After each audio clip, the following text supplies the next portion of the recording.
Black Voter. We're talking to Chicago Urban League President Shari Runner. First of all, thank you for the opportunity to do a second season and just to build on the impact of the first season of Culture, Race, and Equity. This time we're talking all about voter education. First question is, Shari, why was this important? Why do we have to have this conversation? Well, thank you, Domity, for coming in and for facilitating this conversation. The most important thing for us about voter education, voter participation, is the fact that we need to do it. And it's not the argument that we've traditionally heard about people fought and died for these rights and we need to use them. It really is more about the fact that it's mission critical and that our neighborhoods and communities are failing. And the rules and the way that our system works, the way that our politics works, is that people need to be able to determine what happens to them. And if they don't utilize the system, that means, i.e. not voting, then they're not going to have a voice in that system. Yeah. There's a word you use that I love, voter participation. Mm-hmm. So as you look at the numbers, it's not that black voters aren't necessarily registered. We are registered to vote. Right. In large numbers, but when it comes time to go out to the polls, we don't come out. Why do you think that is? Well, I don't know, and that's interesting. As a legacy from the days of Harold Washington and President Obama, there were large voter registration drives. Mm-hmm. People were registered and then ultimately went and voted. I think sometimes we get a little bit of backlash because people don't feel like that vote counted very much. And especially when the candidates are not representative of the issues that they think are important for them. And I think part of the reason that we want to do this podcast series is to make people understand how really important these issues are. While they may not seem logically relevant to the communities, they are directly impact the policies and practices that are put into place, which absolutely impact the communities of color. Some of the episodes we got lined up include educating people about the deadlines that they have to be aware of, mm-hmm. about the roles of different elected offices that we might not engage with that closely and might not know much about. Can you talk about the importance of understanding who exactly is on the ballot, even those unfamiliar names or those unpopular offices that oftentimes affect us more intimately than the president even sometimes? That's right. So one of the things that we learned last year during the election around the Cook County State's Attorney is how important that role is. A lot of people didn't even know what the state's attorney did or why they should be involved or care or what was the point. And we found out really easily why that's an important race and why we needed somebody like Kim Foxx in that role. So we have a lot of elections coming up. And so for every role in an elected office, every legislator, there's a similar type story. So we've got the Attorney General of the state. We've got our aldermen who we need to hold accountable. We've got all kinds of roles. We've got all kinds of people down in Springfield who hold our fortunes in their hands. And so it's very, very important that we're aware of what they do, what things that we can ask and hold them accountable for, and how we use this vote to make sure that our communities start to regenerate. And what I love about the Seat at the Table series is we spent the first season, Culture, Race, and Equity, talking about every single thing affecting the black community. Mm-hmm. We did from public safety to economic development to all of these different things. And now being able to exercise our right to vote, voting with power in this upcoming election and using Dear Black Voter to get more information out about that, it goes hand in hand. Right. How do you think we can use our vote to kind of beat back some of those things we talked about in the first season? Well, what's important to know is that we don't have to directly agree on everything. Right. And that's the whole beauty of the election process. But we can have a civil conversation about what are those things that we need to do to improve our communities and to get resources flowing more equitably to our communities. And that, I think, is the bottom line. And so those are the kinds of things that we need to talk about, who the people are that are running and what they commit to doing. And then once, they are elected, once they're in those roles, how do we continue to communicate? And it's not that you just get to vote and walk away. Right. You got to vote and stay engaged with what's happening. And what are the best ways to do that? How do we keep elected? We talk often about keeping elected officials accountable, but then there are some offices we don't see them until it's time to vote. Until election time. Until election time. That's right. But that's why it's important for us to read and listen. Yes. And, this kind of communication, we live in an information age, and information is flowing at us all the time.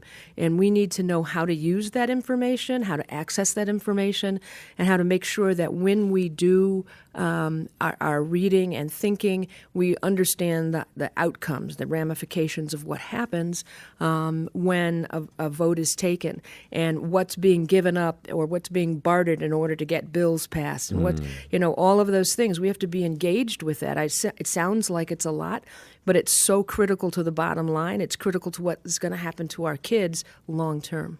Do you have any expectations? Well, I guess what expectations do you have for the outcome of the March primaries and even in November? Do you feel that black voters are re-energized with the political climate right now, or do people feel disillusioned? What's your beat on how? Well, I think people are disgusted.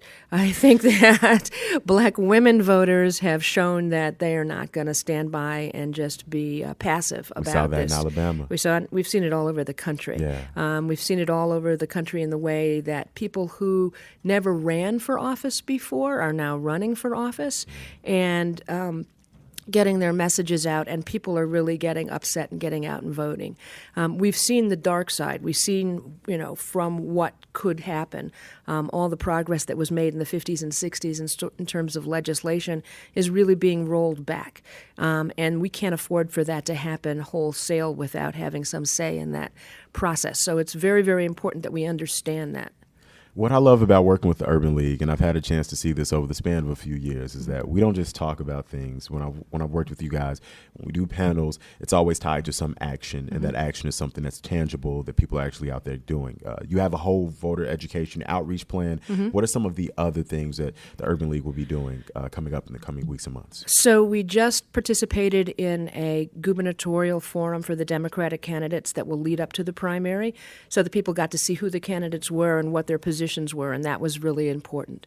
We're going to have our Black History Film Festival this month, which is going to focus on voting, talk about some of the important historical but also relevant current things that we need to think about in a way so that is palatable and digestible by people, so using the media of film. And we are going to be registering people to vote. Whenever you can walk into the Urban League, there's always somebody here that can help you register to vote.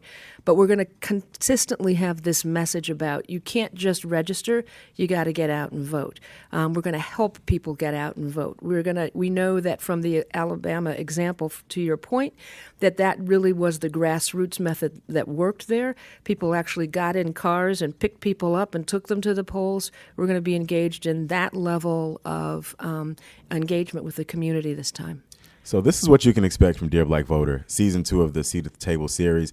We're going to talk to Board of Elections representatives to talk about the deadlines that you need to know ahead of the March primaries. We're going to continue this through November and talk more about those deadlines, too, as that becomes relevant. We're going to talk about the history of black politics in Chicago. So crucial, because a lot of times we find ourselves repeating history, doing things over that that didn't work in the past. Right.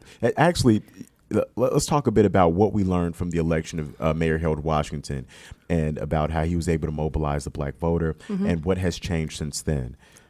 Well, I think what has changed since then is that we sat back and sort of took for granted the work that had to be done and the things that he was fighting for in terms of equality across this very segregated city and making sure that resources flowed equally not only to those communities, but to black business owners and in terms of hiring and procurement all over the city. So we didn't really follow up on that promise. We didn't really demand that promise. And we have to make sure that we look at history. We have a poster here that says, it's sort of shame on you if you forget your history, because if you don't know it and you don't know what the outcomes are, then you'll be fooled by the same tactics that were used over 100 years ago to limit the access to the resources that this country has to offer. Absolutely. More upcoming episodes.